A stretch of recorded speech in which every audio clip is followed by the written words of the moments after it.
qual é o percentual ideal de renda fixa e renda variável na carteira, se é que existe isso, ou em outras palavras, quantos por cento devo alocar em renda fixa e quantos por cento em renda variável. Hoje eu estava conversando com um cliente das carteiras recomendadas lá do Esporte Personalizado e a gente estava analisando a carteira dele e a gente estava, enfim, comparando o estado atual versus o estado desejado que ele desejava chegar, né, que ele estava querendo almejar ali, fazer um mix das carteiras, né, tentar fazer uma transição naturalmente.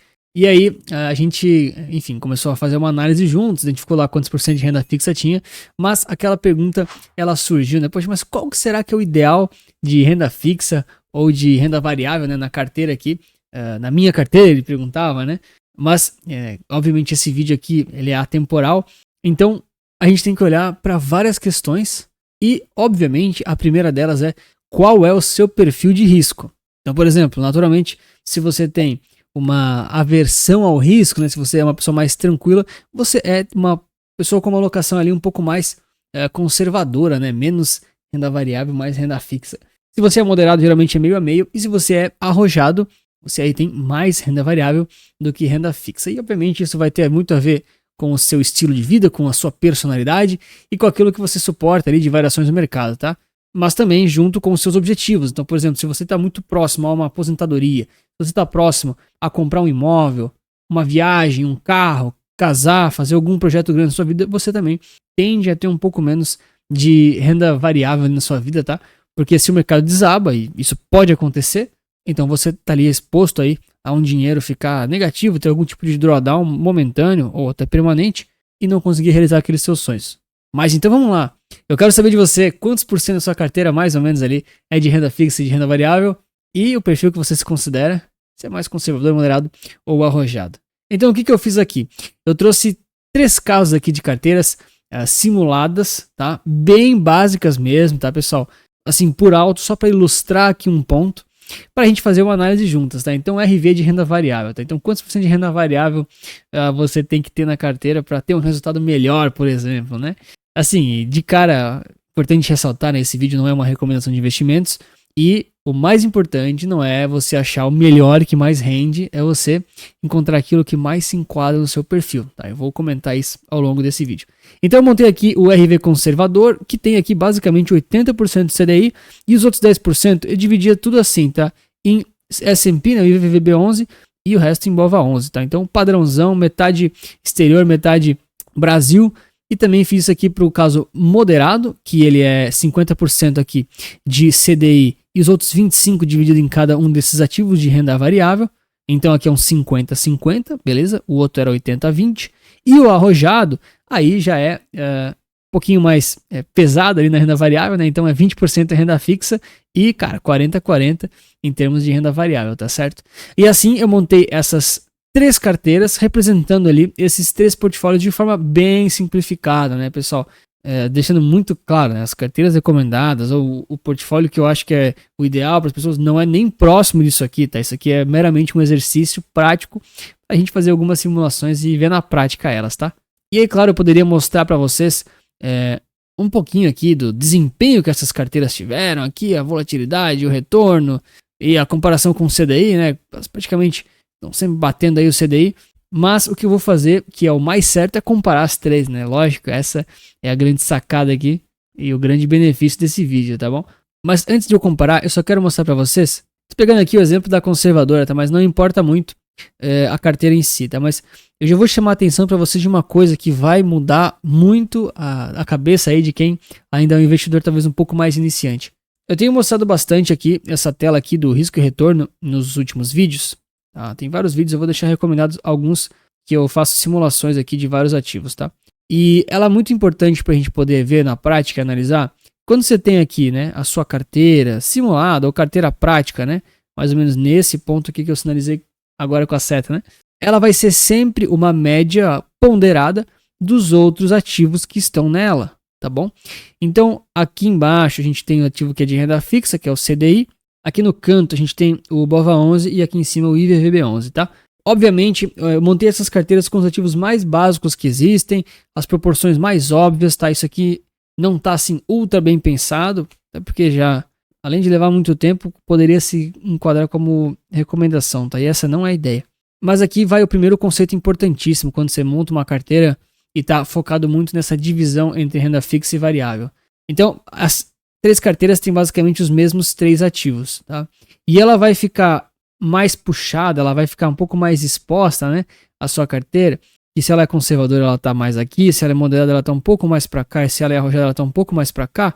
Ela vai ficar aqui sempre numa média entre essas variáveis, entre a renda fixa e as rendas variáveis, tá? E isso funciona para sua carteira também como um todo. Então, quando a gente tem a montagem da nossa carteira e a gente está preocupado em relação ao risco e ao retorno, o ideal é você ter uma ferramenta para poder simular, né, obviamente, mas a prática é os seus resultados e a sua volatilidade vai ser uma média ponderada dos ativos dentro dela. Lógico que os resultados passados que a gente teve aqui no IVVB11, no BOVA11, né, no próprio CDI, não quer dizer que eles vão acontecer de novo. Não é isso que eu estou falando. Mas você vai ter aqui de forma justamente a representar a média daqueles ativos de forma ponderada. Então, se você tem uma exposição maior na renda variável, naturalmente você vai ter um risco, né, uma volatilidade maior, tá bom? Ó, já deixa o like, se inscreve aí para mais análises, comparações e simulações como essa. Bom, então simulando aqui todas essas carteiras e colocando aqui os seus benchmarks aqui, né, os seus componentes, a gente chega neste seguinte resultado, tá? Simulação aí de 10 aninhos, período relativamente razoável, tá? Eu sei que o IVVB11 está puxando muito para cima, mas cara, é o ativo, é o resultado, tá bom?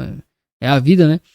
E se eu excluir aqui os ativos em si e a gente analisar somente aqui, né, as 3 carteiras, a gente está vendo que deu a lógica, tá? Justamente eu fiz esses casos bem óbvios para a gente ver isso aqui na prática. Então, o arrojado deu um pouco mais de retorno, o moderado médio e o conservador o que menos deu retorno, mas ainda assim, todos eles foram muito bem, tá? Bateram aqui o CDI, por exemplo. Até mudei de lado para vocês verem melhor, tá? Então, olha só, eles bateram o CDI, tá bom? E aqui em termos de benchmarks, né, vamos deixar aqui o BOVA11. O BOVA11 ficou muito próximo ao CDI, tá? Isso já vai ser um ponto de análise importantíssimo para nós. Mas todos eles também foram muito bem, tá? O IVVB11, Anthony, eles não bateram o mercado americano, não sei o que lá. Pessoal, lembra que eu, acho que já falei isso umas 10 vezes nos últimos 5 vídeos e eu vou seguir falando porque eu acredito nisso. Mas a sua carteira, ela não é uma carteira de ações, né? Essa carteira aqui, ela é uma carteira já diversificada. Ela tem renda fixa e renda variável. É lógico que poderia ter mais renda fixa, poderia ter renda fixa de inflação, pré-fixado, poderia ter outras coisas. Tá bem básico, mas isso aqui, você já tem aqui carteiras que são diversificadas. Então, é difícil você bater com, né, uma carteira diversificada um índice acionário norte-americano. É difícil, tá? Mas, naturalmente, você consegue bater índices de renda fixa, que foi o que a gente viu aqui na prática, tá bom? Então, olha ali o CDI ali embaixo, ok? E você também consegue, olha só que interessante, aqui embaixo ter uma volatilidade menor do que o SP500. Aqui a gente tem o SP500, obviamente, né? Agora é fácil falar que o gráfico já está parado, né? Ok? Mas você tem volatilidade menor, tá? Então, Anthony, eu sou muito arrojado, nem quero ter renda fixa na carteira, eu vou direto no SP500. Assim, pessoal, tem gente que é assim, tá? Mas eu sou um pouco contra nesse sentido. Porque quando você coloca tudo realmente num ativo só ou numa classe só, se você acertar, você é um gênio. Aí é muito legal ser um gênio, falar que sabia, poder postar o vídeo aqui, eu falei, mas na vida real é muito mais difícil do que parece, tá bom? E aqui eu tenho que lembrar que existe o lado do ser humano também na análise, existe o lado aqui do nosso dia a dia, e isso aqui é o patrimônio das pessoas, os objetivos das pessoas. Cara, aqui é uma construção de uma vida de guardar dinheiro, de investir, economizar. Então não vai nessa de achar que só porque esse aqui foi o que mais deu retorno, que ele é a melhor escolha, e também não quer dizer que ele vai retornar esse retorno, né? Devolver novamente, repetir esse retorno, tá bom? Eu tento sempre ser bem claro aqui, para ninguém nunca poder falar que eu tô vendendo sonhos ou vendendo aqui promessas milagrosas, tá? Vocês não vão me vendo fazer isso aqui de jeito nenhum. Bom, beleza. Mas aqui então a gente tem essas partes aqui da simulação, né? Então a gente percebe aqui, primeiro caso aqui, a gente tem o CDI, tá bom? É o que menos tem volatilidade. Lembra, aqui nesse eixo, ó, esse aqui é o eixo X, ele é o eixo do risco, tá? É onde tem a volatilidade. E aqui em cima, o eixo Y, né, a gente tem o retorno anualizado. É mais ou menos ali quantos por cento rendeu ao ano, né? Mais ou menos isso. Então, em primeiro lugar, a gente tem aqui o CDI, tá? Que ele é sempre um risco muito baixo. Por quê? Porque ele não oscila praticamente e a previsibilidade dos retornos dele é muito grande. Então, isso é uma medida de risco, ele tem um risco baixo.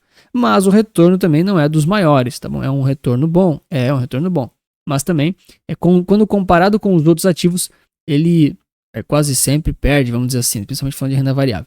Bom, aqui vem nossas 3 carteiras, tá? Então, a conservador, moderado e arrojado, tá certo? Pode ver que eles seguem essa linha, né, de uma forma um pouco linear. Por quê?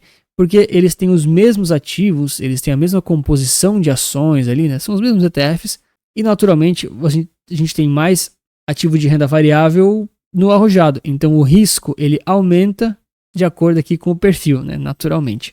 De forma que o retorno nesse caso também aumentou, tá certo? Relação bem linear, tá? Carteiras relativamente coerentes, tá bom? Não tem nenhum mistério aqui. Aí a gente tem o IVVB11, que é quem puxou todas as carteiras para cima, que deu resultado realmente positivo. Show!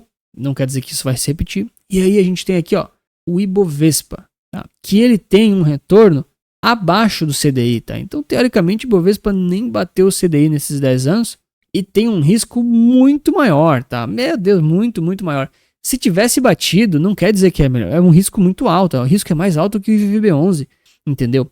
Então, Antônio, o Ibovespa é um ativo ruim? Não, não é isso que eu estou falando. Tá? O Ibovespa é um ativo simplesmente que ele vai te exigir um pouquinho mais de gestão ativa para botar no bolso quando você tem bons resultados, tá bom? Então, o Ibovespa é essa linha aqui mais de cima, né? Pode ver que ele se destoa geralmente das carteiras, né? Ele não anda muito junto assim com as carteiras, em algumas ocasiões só. O próprio IVVB11, ele anda um pouco mais parecido com as carteiras aqui, nos retornos em janelas móveis, tá? E é importante ressaltar também, né, que esse cenário que eu estou colocando aqui, essas 3 simulações, é como se você tivesse colocado aquele dinheiro daquela vez e não rebalanceado mais, tá? Isso aqui é infelizmente uma limitação aqui da plataforma, então a gente está buscando aí melhorias, mas por enquanto ainda não tem. Tá, mas só para vocês terem noção, né? Pegar, por exemplo, o caso aqui do conservador. Ele começa aqui com 80, 10, 10 e ele termina com 64, 7 e 28. Tá? Então, em termos de proporção, por exemplo, no caso conservador, o Ibovespa caiu ali para 7,5. Né?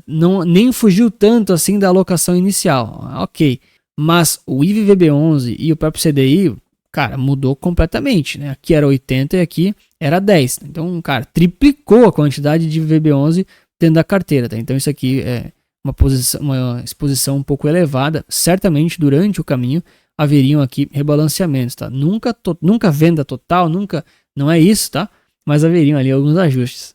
Pegar o moderado, por exemplo, que ele começou 50, 25, 25. Olha só que interessante. O CDI aqui, ó, era 50, né? Tá terminando com 30. E o IVB11 era 25, tá ficando com 55, né? Dobrou de tamanho na carteira. E aqui o BOVA11 era 25, caiu para 14, 15, tá? Então, reduções também.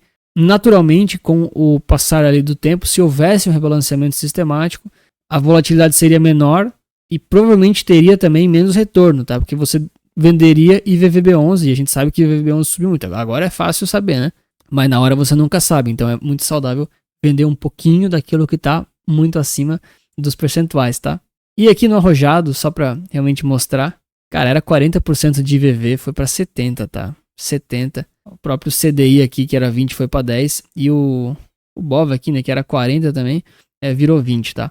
E por que eu tô mostrando isso aqui? É só, primeiro, né, vamos ver agora umas considerações muito legais que eu deixei pro final. Mas aqui eu quero mostrar para vocês como rebalancear a carteira é importante, porque você realmente perde a referência do início, tá? E se você sabe o que está fazendo e decide não rebalancear, isso pode lhe proporcionar resultados muito bons, porque você não coloca no bolso um dinheiro que continua rendendo para você. Mas isso só se você acerta. Se você não coloca dinheiro no bolso, o que acontece é que você simplesmente estava lá exposto, podia ter rebalanceado, podia ter feito um giro saudável da sua carteira, parcialmente, nunca é vender tudo, não é rebalancear a cada 10 reais que muda, também não é isso. Mas que você às vezes deixa o dinheiro subir, cair e acaba não fazendo nada, tá? Em alguns ativos eu até topo ficar mais passivo e não fazer rebalanceamento. Mas o Ibovespa, por exemplo, os próprios fundos imobiliários, tá, pessoal?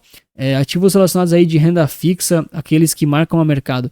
Cara, enfim, minha tese de investimentos, obviamente você pode discordar, mas são ativos que eu não deixo para rebalancear em 10 anos. São ativos que eu rebalanceio ativamente. O IVVB11, talvez o Bitcoin, dependendo do tamanho da alocação. Cara, talvez ali, dependendo, eu deixo ele fugir um pouco mais. Dependendo muito do ciclo, do momento, porque eles realmente podem trazer ali um resultado muito interessante no longo prazo, tá? É um pouco mais tranquilo, vamos dizer assim, tá? Mas esses ativos relacionados aqui ao Brasil, eu não gosto de, enfim, segurar para sempre. Realmente é tese de investimentos, né? Cada um tem a sua, mas eu acho que é mais saudável dessa forma. Inclusive, se você quer conhecer um pouco mais da minha tese de investimentos, o que eu penso, como é que eu monto as carteiras recomendadas, tem um QR Code aqui na tela e um link na descrição para você acessar e conhecer um pouco mais, que tanto a carteira para crescimento de patrimônio quanto para renda passiva, tem aqui um vídeo explicando tudo isso, as explicações no detalhe, e aí as opções para você conhecer um pouco mais e assinar. Tem um monte aqui de perguntas frequentes e, claro, se você precisar, manda um zap aí, tira as suas dúvidas comigo, se você vai ser muito bem atendido, tá bom? Bom, agora mais importante do que adivinhar exatamente o momento que você tem que rebalancear e que você não tem, e que o retorno chegou num ponto de venda e de compra, que são coisas importantes, mas são coisas que é difícil de você acertar cravado na mosca sempre. O que me chama muito a atenção, e isso tá em seu poder, em seu controle fazer, no caso eu faço isso para as carteiras recomendadas, tá? Deixando bem claro aí para o pessoal ficar tranquilo, é essa relação aqui entre o Ibovespa e o CDI, tá? O que me chama a atenção aqui? É óbvio que agora o gráfico já passou, né? Então eu estou fazendo um estudo do mercado em relação a ele parado, mas se eu ainda assumir que isso é uma expectativa para o futuro, eu posso considerar isso que eu vou falar agora como uma verdade na minha análise, um parâmetro na minha análise, tá? Então, o que eu observo aqui? O Ibovespa é um ativo bom para você ter na carteira e se reaproveitar ali desses rebalanceamentos e dessas mudanças do ciclo, tá? Já o CDI, cara, o CDI, eu gosto do CDI também, tá? Ele tem em todas as carteiras, gente, é obrigatório ter CDI, ele tira a volatilidade, ele te dá aquele componente de, não é de caixa, né, mas de possibilidade de rebalanceamento, mas, naturalmente, em alguns momentos você quer ter mais CDI ou você quer ter menos CDI, tá? Então, o que eu montei aqui é o seguinte, né, uma tese da minha cabeça. Será que eu não consigo ter um resultado aqui para o arrojado tão bom quanto ele, mas com menos risco? Ou seja, de novo, eu sei que é fácil falar porque já passou, mas notem o exercício que eu estou fazendo, tá? Por quê? Porque eu sei que o Ibovespa ele tende ali a ser mais volátil e em diversas janelas a não bater o CDI. Então, se eu botar mais CDI e menos Ibovespa, eu às vezes consigo ter um retorno tão bom quanto o arrojado, mas ter menos risco, ter menos volatilidade. E aí eu criei aqui, ó, o RV otimizado, tá bom? Que é basicamente o seguinte, tá? É uma carteira um pouco mais arrojada do que o moderado. Tá? Lembra, o moderado ele era 50-50, né? 50 renda fixa e 50 renda variável. Tá? Então ele tem um pouco mais de 50, ele tem 60 de renda variável, mas ele tem aqui 20% de BOVA e 40% de IVVB11, tá bom? Então ele é entre moderado e entre arrojado. Qual que é o resultado disso? Bom, venho aqui na minha simulação, adiciono RV otimizado, beleza, carregou. E aí vamos lá, né? Análise primeiro aqui da rentabilidade geral. Bom, tirando o IVVB11, tirando aqui o próprio BOVA11, a gente fica justamente aqui com esse resultado. Então olha só, todas as carteiras de novo batem o CDI, né? A maioria eu nem mexi. E de alguma forma foi possível a gente ter um resultado aqui de um RV otimizado que ele está praticamente igual o arrojado, ele chega até a superar um pouquinho do arrojado, tá bom? E quando eu analiso aqui a volatilidade dele, olha só que interessante, eu consigo aqui, ó, eu tenho um risco menor do que o arrojado, tá bom? Anthony, mas não é muita coisa, não faz muita diferença.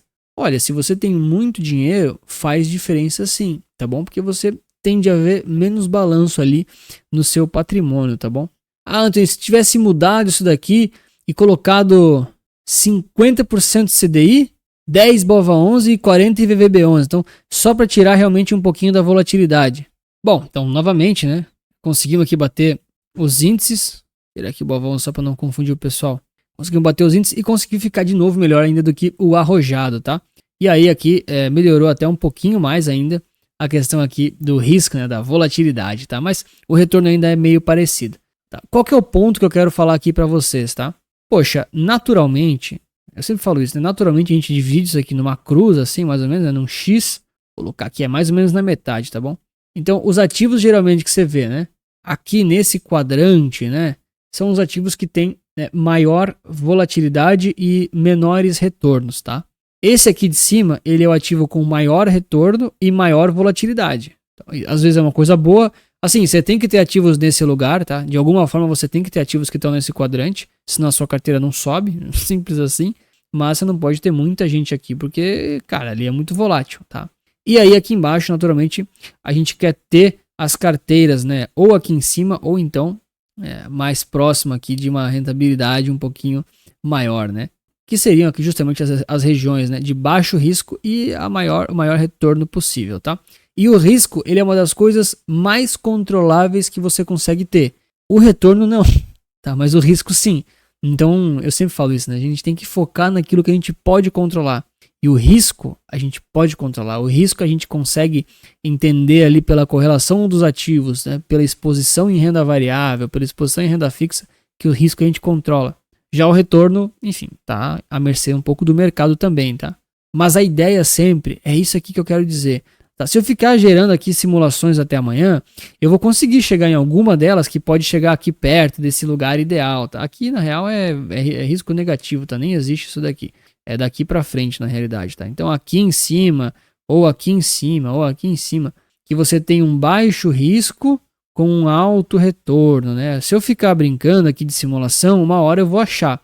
Só que isso é perigoso fazer, porque daí eu estou fazendo o tal do overfitting, né? Que eu pego os dados do passado, monto a melhor relação entre eles e falo, ó, a carteira que foi a melhor foi essa daqui. É essa aqui que eu vou recomendar. Se eu faço isso, eu estou assumindo que o que aconteceu no passado vai se repetir. E eu, Anthony, não acredito nisso. Eu acredito que a gente pode estudar os ativos no passado, deve fazer isso inclusive. A gente deve olhar o comportamento deles, a correlação entre eles, o risco-retorno. Aqui quando eles caem juntos, quando eles oscilam juntos, a relação aqui, né, de volatilidade com retorno. Mas eu não posso assumir que eles vão andar iguais. Tá? Então, por que eu faço essas simulações aqui? Compartilho algumas delas com vocês, tá? Naturalmente, tudo que eu faço não consigo compartilhar no YouTube, né? Obviamente. Mas é para mostrar para vocês que existem várias possibilidades com simples ativos. Cara, eu peguei aqui 3 ativos, galera. 3 ativos, os 3 mais básicos e conhecidos que existem, tá? Os 3 mais básicos e conhecidos. E eles bateram o CDI e foram relativamente simples de serem geridos ali ao longo de 10 anos, tá? Eu não acho que essa aqui é uma carteira certa, eu acho que tem que botar mais ativos, tem mais coisas que precisam ser observadas. Obviamente dá muito mais trabalho do que isso. Mas o meu ponto aqui é, respondendo a frase do vídeo, né? Qual o percentual ideal para você ter aí de renda variável ou de renda fixa, tá? Então, primeira coisa, qual que é o seu perfil de risco? Então, o ideal é aquele que conversa com o seu perfil de risco, tá bom? Se você quiser usar algum tipo desses percentuais que eu comentei e apontei por aqui, você até pode, tá? Não recomendo fazer isso, mas tem gente que faz isso aqui simplesmente porque viu por aí e acha que é isso e deu, tá? Mas lembra, vai depender muito do seu perfil de risco, do seu momento de vida e também do momento do mercado, tá? Assim, agora talvez tenha algumas pessoas que discordem de mim e eu respeito isso, mas as minhas alocações, elas variam de acordo com o ciclo do mercado, tá? Se a gente vê uma queda de 50% em relação aos ativos ali de ações, de criptomoedas, ativos de renda variável, para alguns perfis, eu estarei disposto a colocar um percentual maior em relação à renda variável do que hoje, por exemplo, que está na máxima histórica.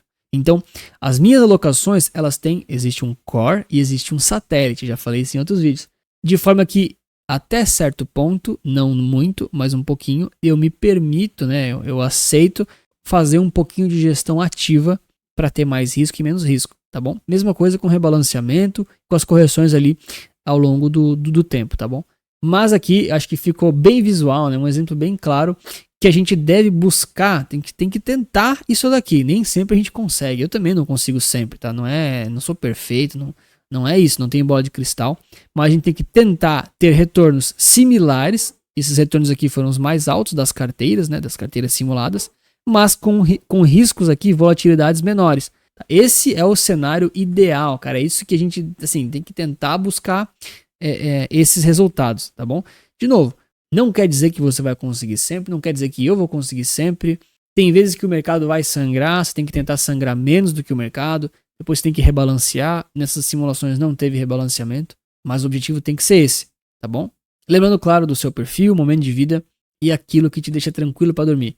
Porque investir não é sobre ter a maior rentabilidade do Brasil ou da sua família, dos seus amigos, mas é você estar tranquilo e ao longo do tempo estar trabalhando bem, investindo bem, aportando cada vez mais e, claro, pensando aí no seu futuro, no futuro da sua família também, dormindo tranquilo para poder ser cada vez mais independente aí e realizado também com seus investimentos. Então aqui alguns vídeos recomendados sobre mais simulações de investimentos que eu fiz recentemente.